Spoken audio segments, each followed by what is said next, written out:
وصفتنا النهاردة للناس اللي عندها مشكلة مع الدبابيس. ناس كتير مش بتحب الدبابيس، بيفضلوا اللحم الأبيض بتاع الفرخ. النهاردة هنعمل الدبابيس بس بطريقة لطيفة، ومش هنحطها في الفرن ولا حاجة، وهتطلع مشوية ولذيذة، وزي ما انتوا شايفين الصوص بتاعها تحفة والشكل تحفة. ندخل بقى.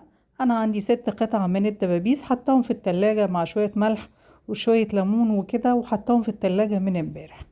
جبت علبة زبادي حطيتها، عايزة تحطي علبتين مفيش مشكلة.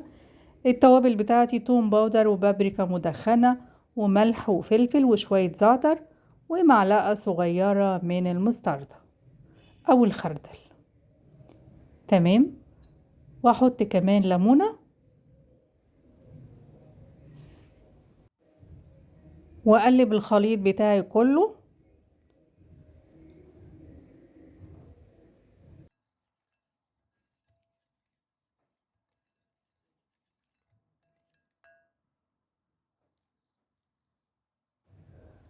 وبعد كده اجيب الدبابيس بتاعتي واحطها في الخليط ده، واسيبها في التتبيلة الجميلة الحلوة دي، على فكرة تحفة.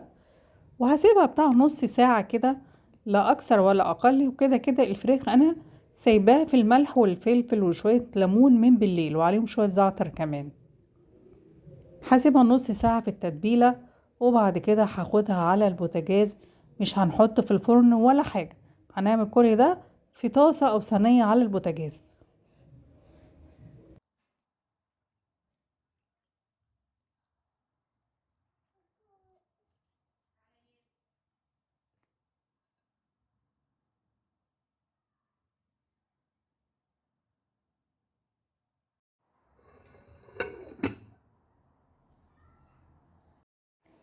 انزل بشوية زيت او شوية زبدة او شوية سمنة، ايا كان اللي هتحطيه، مادة دهنية براحتك.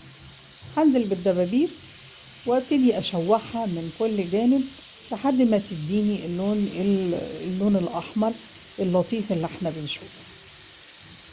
هسيبها كده تاخد راحتها. على فكرة ما تفكريش تقلبي الدبوس الا ما تتأكدي انه خد لون من الناحية التانية. بالشكل ده نبتدي نقلب فيه شمال ويمين لحد ما كلهم يتلونوا.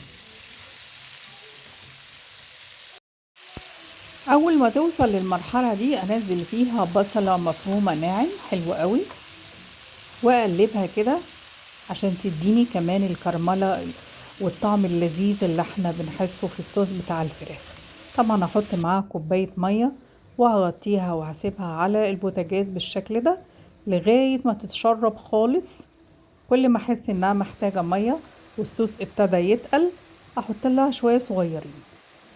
بس خلاص احنا كده دخلنا في مرحلة السوى الكامل. هنسيبها بقى ونطلعها ونغرفها.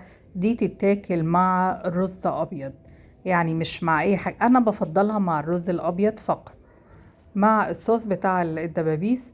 بجد تحفة والطعم رائع، كأنها معمولة في الفرن، كأنها مشوية. يعني بجد اعملي الوصفة دي سريعة ومش هتاخد منك وقت. يا رب تكون وصفة النهاردة عجبتكم.